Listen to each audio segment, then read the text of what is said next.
Bem-vindos a mais um programa Primeira Pessoa pela TV Brasil Pantanal. Se você se preocupa com a sua saúde, se você quer viver bem, viver cada vez melhor, não apenas em quantidade de tempo, mas a qualidade da vida que você quer ter, não apenas para você, mas também para aqueles que você ama, para a sua família, para os seus amigos, informação é fundamental. Mas não adianta termos a informação se não colocarmos em prática os bons ensinamentos. E esses ensinamentos é incrível. A gente percebe, quanto mais se pesquisa, quanto mais a gente conversa com autoridades em saúde, a gente percebe que aqueles ensinamentos de antigamente, a valorização da saúde mesmo, dos hábitos alimentares, estão muito presentes na vida de hoje. E eu vou conversar com uma autoridade nesse assunto. Ela é médica, homeopata, atuou há algum tempo como ginecologista e obstetra, hoje não atua mais, mas ela é totalmente focada na homeopatia, na medicina ortomolecular, é educadora em saúde, tem mestrado em saúde coletiva e sempre que se fala no nome dessa mulher, a gente lembra de qualidade de vida. Uma pessoa que realmente há 30 anos luta para que cada um de nós tenha mais saúde e saiba viver bem. Eu estou falando da médica Nazira Scaff. Que prazer ter você aqui, Nazira.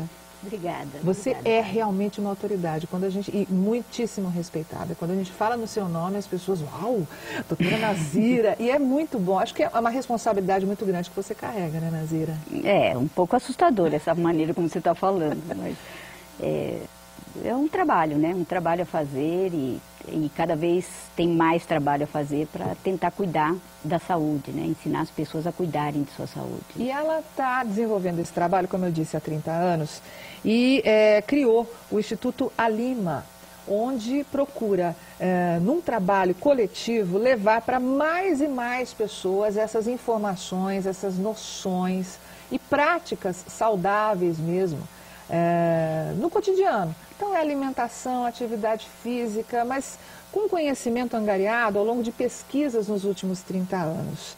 Nazira, você vem estudando muito a questão do comportamento humano, principalmente diante da alimentação.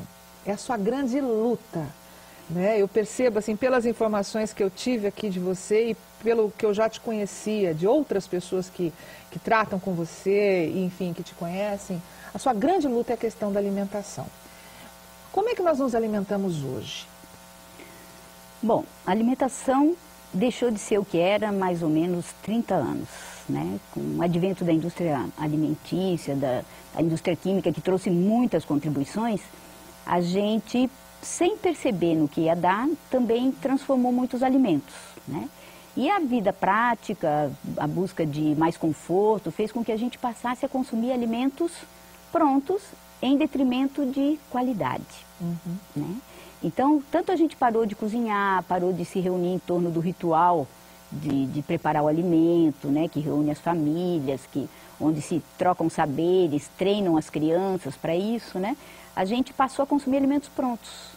Só que cada vez mais esses alimentos estão contaminados por um sem número de aditivos, né? Dentre os conservantes, acidulantes, aromatizantes, que são substâncias químicas, né? Que têm efeitos adversos no organismo. E aí o alimento fica, além disso, desses componentes, ele foi extremamente refinado para que consiga ficar mais tempo em conservação nos silos, para poder ter um controle de preços. Então a gente manipulou de tal forma os alimentos que eles se tornaram não alimentos, que eles se tornaram alimentos ocos, né? E quanto mais a gente consome um arroz branco, um trigo branco, as farinhas refinadas todas, a gente, na verdade, não está se alimentando, a gente está expoliando o organismo dos nutrientes e ainda sobrecarregando o organismo de aditivos químicos que o corpo não sabe reconhecer e tem uma luta enorme para se desvencilhar deles. Quais as consequências disso, na sua pesquisa, no seu trato diário com os pacientes?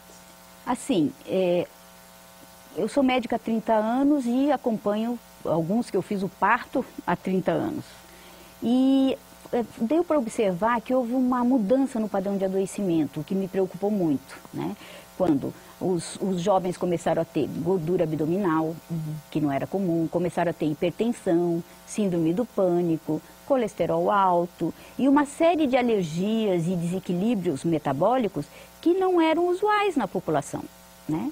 E à medida que eu fui observando essa mudança na prática e os recursos que a gente usava, homeopatia, naturismo, né, vários procedimentos que visam devolver a saúde, curar as doenças, né, passaram a ser menos eficazes e as pessoas começaram a precisar dos antihipertensivos, hormônios para tireoide e não conseguir emagrecer com facilidade, né? Então deixaram de ser aquelas doenças de antigamente e a gente passou a ter doenças novas, que são as chamadas hoje pela Organização Mundial de Saúde doenças crônicas não transmissíveis, que cresceram assustadoramente. Elas só davam em adultos bastante idosos, né? Nossos avós iam ter essas doenças lá pelos 70, 80 anos. Agora elas estão dando em crianças de 15, de poucos meses de idade. Eu tenho pacientes com diabetes tipo 2 de 1 ano e 7 meses. Uma criança, um bebê ainda, um bebê. Já diabético tipo 2, quer dizer, é o diabetes que você adquire, né? Exatamente. Não é aquele que você já nasce com diabetes. Que você vai construindo aos poucos com os hábitos errados, que nos nossos avós iam lá pelos 80 anos, e agora as crianças já estão nascendo com ele. Qual que é o maior vilão, se você pudesse elencar? Porque a gente tem a gordura, tem o açúcar, tem o sal, o sedentarismo, você tem uma série de fatores, né, alimentares e comportamentais que se tornam um conjunto. Mas desses, elencando, o primeiro é esse, o segundo, é possível fazer isso ou não? Está todo mundo no patamar? Só? Eu acho que eu prefiro não considerar como vilão, mas ao contrário, como estratégia para a gente começar o reequilíbrio do organismo, certo? Por quê? Vilão você sai acusando e você banaliza. A tendência quando você vê um vilão, se acostuma com o bandido e já ele dorme com você, né? Então não se trata de um vilão. Você aprende a conviver com ele, né? Exato. E aí, e se eu for chamar o açúcar, os refinados de vilão, a gente vai causar imediatamente uma reação de defesa. Ah, eu não quero largar disso, é a única alegria que eu tenho, né?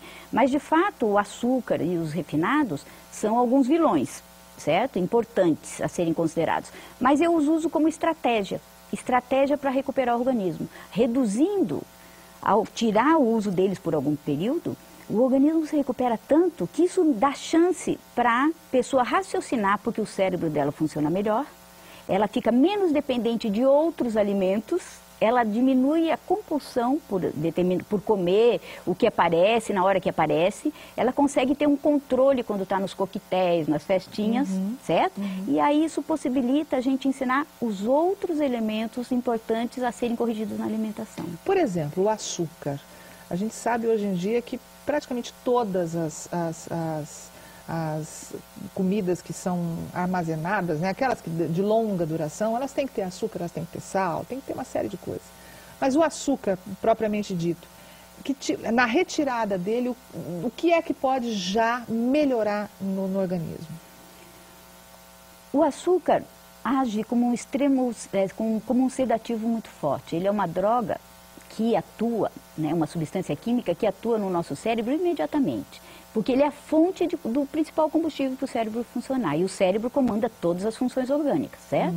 Então a gente precisa de energia, certo? Só que o açúcar é uma energia em tão alta quantidade e tão facilmente assimilada que ela vai provocar um impacto sobre o organismo e ele vai reagir tirando esse excesso de açúcar da circulação e levando a uma deficiência em consequência disso. Aí o cérebro fica com falta de combustível, com sonolência, a pessoa fica irritada, não tem controle das suas emoções e ele desencadeia um estado de alarme no organismo que é o que gera o estresse. O estresse é uma adaptação ao sofrimento causado pela falta de açúcar que foi causado pelo excesso de açúcar. Quer dizer, antagônico, né? Então, eu vou deixar uma pergunta para você para responder no próximo bloco. Hoje, as pessoas estão muito estressadas. As pessoas estão muito nervosas. É só você sair na rua, veja aí no trânsito. Isso é por conta do excesso de açúcar? A Nazira Scaff vai responder para a gente já já, no próximo bloco do Primeira Pessoa. Você não pode perder.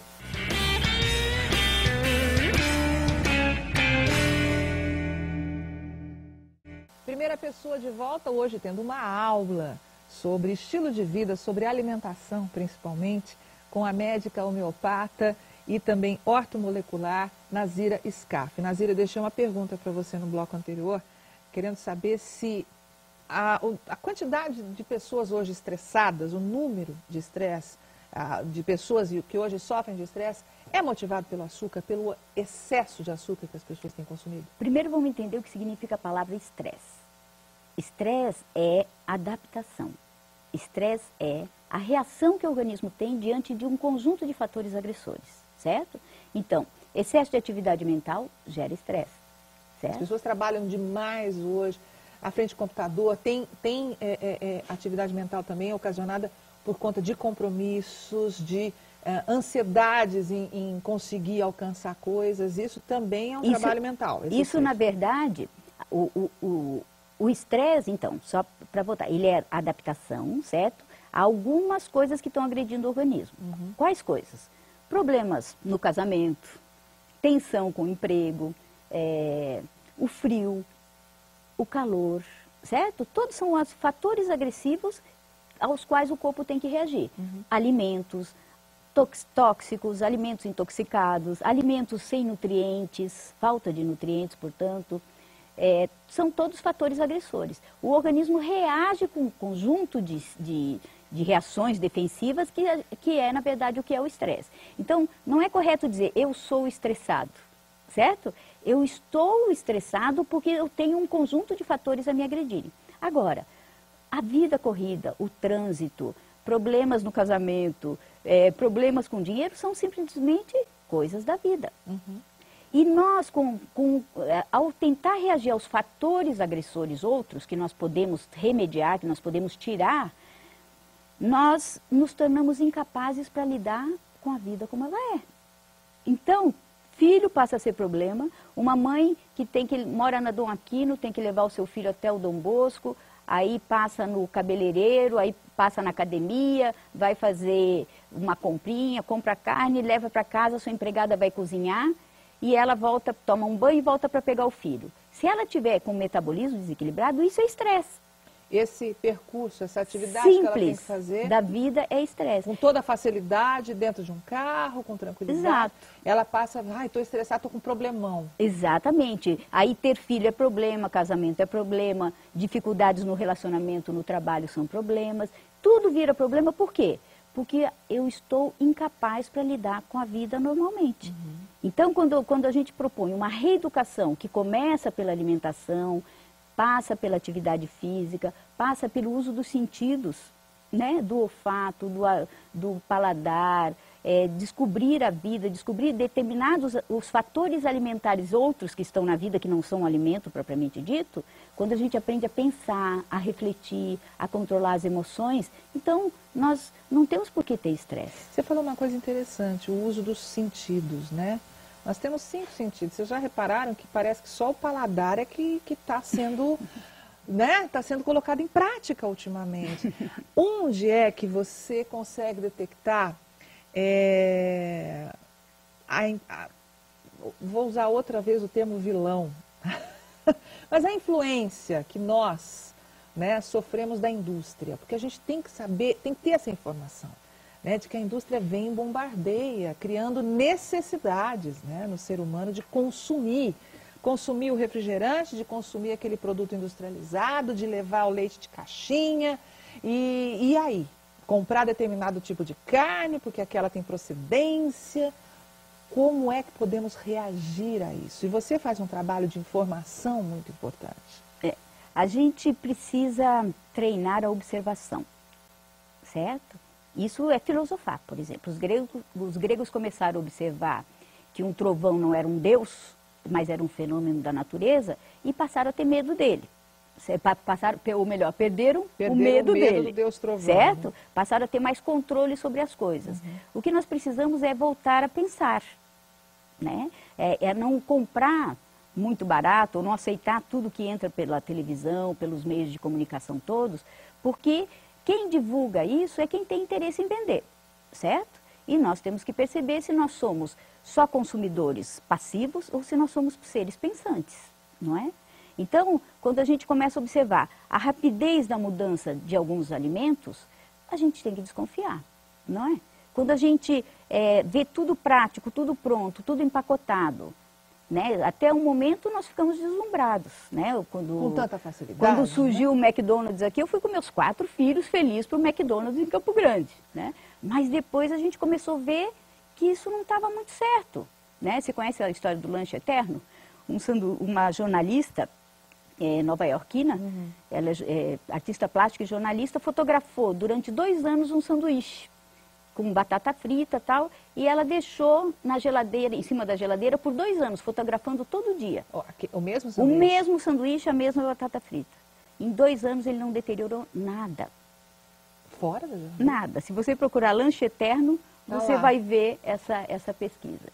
Então, o que tem nesse alimento? É antinatural que o alimento não se decomponha, que nenhuma barata queira comer, que formigas não invadam, não é? Então, a gente tem que desconfiar, tem que raciocinar. E não comprar as coisas passivamente, não é? Você comentou, vindo aqui para o estúdio, falando das jovens, né, dos adolescentes. Você falou no bloco anterior que conhece, atende casos de crianças com 1 ano e meio já com diabetes tipo 2. E você comentou um fato muito importante da ingestão de açúcar, do efeito que tem causado em jovens. Eu queria que você comentasse.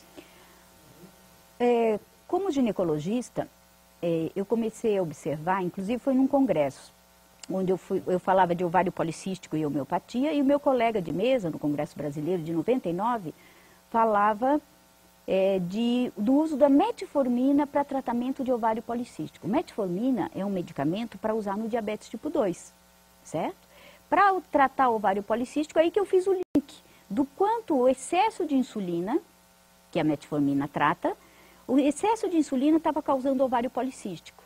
E aí que começou todo, que eu migrei dos estudos da ginecologia para a saúde como um todo, porque as meninas estão fazendo ovários policísticos, irregularidade menstrual, e as pacientes um pouquinho de mais idade estão chegando ao consultório com infertilidade, com Quando aumento. Você fala mais idade, você está girando em torno de 30 anos, 28 anos. Eu tenho pelo menos 8 pacientes que vieram com menopausa antes dos 30 anos de idade. O que é absolutamente fora do padrão. Fora do padrão, mas agora está ficando muito comum. Está ficando comum? Muito comum. Isso está diretamente relacionado à questão alimentar? Aí, quando eu descobri que a insulina estava relacionada a isso, eu passei a tirar o açúcar deles e os carboidratos refinados. Aí o que aconteceu?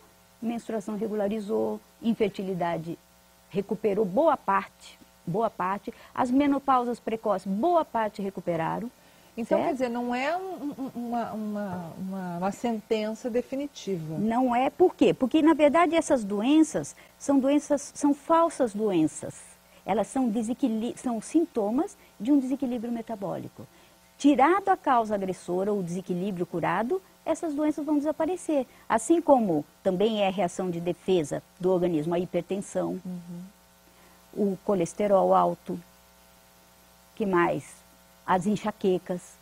Tirado o agente agressor, certo? E a gente pode começar pela alimentação, mas a atividade física tem importância, né? Tanto positiva quanto negativa, porque um excesso de exercício físico é capaz de causar tanta alteração hormonal quanto uma alimentação errada. Um estresse muito grande. Haja visto que mulheres atletas muitas vezes deixam de menstruar, fazem distúrbios hormonais, mulheres e homens. É verdade. Nas mulheres aumenta o hormônio masculino, no homem aumenta o hormônio feminino.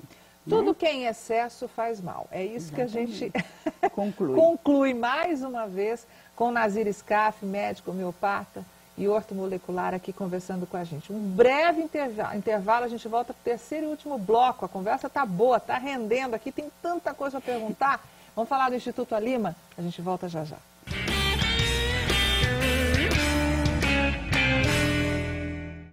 De volta, hoje conversando com a médica ortomolecular, médica homeopata, Nazir Scaff, ela que é educadora em saúde, tem mestrado em saúde coletiva E nesses 30 anos dedicados à medicina, onde ela atuou também por um período como ginecologista e obstetra, a Nazira percebeu que era preciso democratizar essa informação, levar a informação sobre saúde a um número cada vez maior de pessoas. Foi aí que surgiu o Instituto Alima? Exatamente.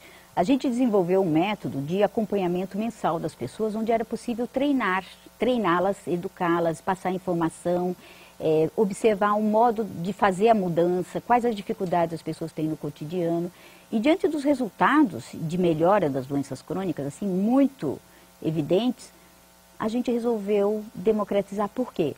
Porque ficamos ao par das informações da Organização Mundial de Saúde, que demonstraram o grave quadro de adoecimento em todos os países, né? A despeito da propalada longevidade, que a gente detectou há uma década atrás, hoje nós ganhamos 10 anos de vida em todos os países, mas 15 anos estão sendo vividas com péssima qualidade de vida, com incapacidade e com doenças, né, que antes acometiam os idosos, hoje já estão acometendo desde crianças. Então a perspectiva é que a gente não vai ter essa longevidade. Quer dizer, é uma ficção, né? Na verdade, ganhamos em tempo, mas perdemos em qualidade, e essa falta de qualidade já está reduzindo o tempo de novo. Exatamente. O que a Organização Mundial de Saúde está demonstrando, assim, claramente, por isso que tem tantos programas de prevenção hoje, né? É que adultos jovens e crianças são uma nova prioridade que ainda negligenciada vai levar a um caos econômico. Você fala de adultos jovens, qual é a faixa? Desde os 15 anos nós já temos hipertensão, nós já temos AVC hemorrágico. No ano passado, na cidade de São Paulo, nós tivemos, em crianças até 16 anos, 290 casos de AVC hemorrágico, que era uma coisa impossível de acontecer. Basta olhar ao nosso redor e ver o tanto de crianças com câncer, que também cresceu, assim, de 60 casos para 100 mil habitantes para 188 casos em 100 mil habitantes. Distúrbio metabólico. Distúrbio metabólico, contaminantes ambientais, todo um conjunto de procedimentos que vem junto. Por isso, a gente, e alarmados com o grave empobrecimento que essas doenças vão levar às famílias, os países, né? O sistema de saúde não vai conseguir sustentar, nós temos tentado divulgar isso muito. Então, nós resolvemos passar o método que a gente desenvolvia individualmente para o coletivo, né? Um processo de educação para a saúde, onde a pessoa é treinada, apoiada, recebe conhecimento, aprende a conhecer como funciona seu organismo, aprende a lidar com recursos da natureza para evitar excesso de medicação, ou seja, aprende a conviver com as estações do ano, aprende a se proteger do frio. Você sabia que em Campo Grande a gente passa frio a mais do que deveria passar? Porque nós não sabemos nos proteger. Não, isso tudo acaba interferindo. E o Instituto Alima recebe essas pessoas? A gente reúne grupos ou fazemos o projeto em empresas. Nós temos um programa chamado Comunidades de Autocuidado. Por que comunidades? Porque quando a gente reúne diferentes que convivem junto ou grupos diferentes, a gente tem uma troca de informações, uma troca de experiências, uma troca de percepções que contribuem para o aprendizado mais rápido. Então, nós resolvemos chamar de comunidades de autocuidado. Por quê? Porque nós treinamos as pessoas, ensinamos, educamos para o autocuidado. E elas vão multiplicando aquela informação. Exatamente. Também. Então, cada pessoa que participa acaba afetando 2 ou 3 de sua família, o que é uma grande repercussão, né? E como ela aprende bastante aprofundadamente, e a gente também treina como comunicar isso para não ser agressivo, para não ficar pressionando as pessoas, né? Então, a gente treina para que eles só façam a educação dos outros à medida que eles tiverem aprendido como comunicar. Para ser compassivo, para não sair acusando uma mãezinha que está dando Coca-Cola na mamadeira para o seu filho, né? Ela não sabe, ela está fazendo aquilo com amor. Como é que a gente vai sair por aí dando de dedo e dizendo o que você está fazendo é errado? Não é? Para gente já caminhar para o final, Nazira, eu tenho certeza que quem está acompanhando essa entrevista, esse bate-papo aqui, se pergunta, poxa, eu preciso mudar, né? Preciso mudar a minha vida, meus hábitos alimentares, meu estilo de vida, só que não tem sido fácil, porque somos bombardeados, né? Por propagandas apelativas, aquele coisa toda. E aí vem os amigos, chamam você para uma cervejinha, chamam você, oferecem uma torta, e aí como é que você sai dessa? Por onde começar? Bom, nós oferecemos no Instituto esse processo educativo, né? Se você vem com os amigos, né, a gente fez com alguns grupos de empresa ou de secretarias, eles saem junto, bebem cerveja junto, fazem festa junto. Se eles aprendem juntos, Um apoia o outro. Um apoia o outro e as festas têm outros alimentos, né? Não vai, depois que o organismo recuperou, não vai fazer mal tomar cervejinha, mas primeiro o organismo tem que recuperar, porque se ele tomar cervejinha ainda estando desequilibrado, ele não vai sair do quadro. Certo? Varia de pessoa para pessoa esse tempo de recuperação, não é? Ou existe um tempo mínimo que é um padrão? Assim, uma mudança mesmo comportamental, na minha experiência, leva 2 anos. 2 verões, 2 invernos, 2 outonos, 2 primaveras. Para aprender, para reaprender, para lidar com os outros, lidar com a família, lidar consigo mesmo, lidar com os seus desejos, né? Então, é um aprendizado. A vida fica sem graça? Por exemplo, garanto também que muita gente está se perguntando, meu Deus do céu, vou ter que comer só verde, não vou poder comer doce, é só o não. Quer dizer, já foge de qualquer informação porque não quer passar por esse sacrifício. Essa é a reação mais comum. A mídia está dizendo não para muitas coisas e isso não é verdade, né? Então, por exemplo, muitas pessoas me veem e já imaginam que eu vou cortar carne, em absoluto. Que eu vou cortar uma costelinha de porco, em absoluto, porque esse é um alimento extremamente saudável.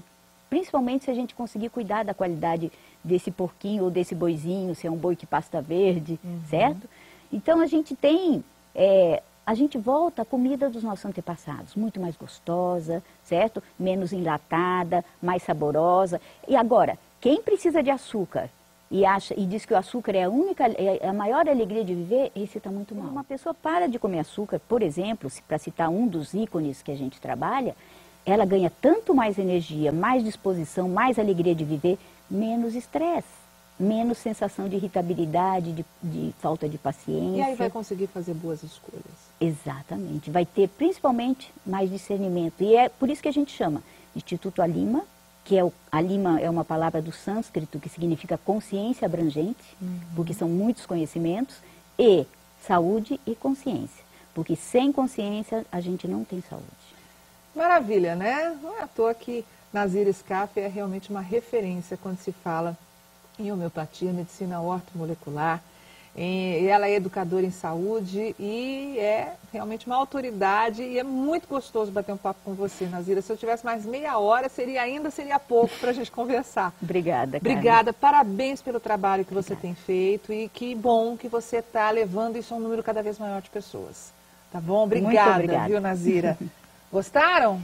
Tenho certeza que sim, a gente aprendeu um bocado hoje. Nos encontramos no próximo Primeira Pessoa aqui na TV Brasil Pantanal.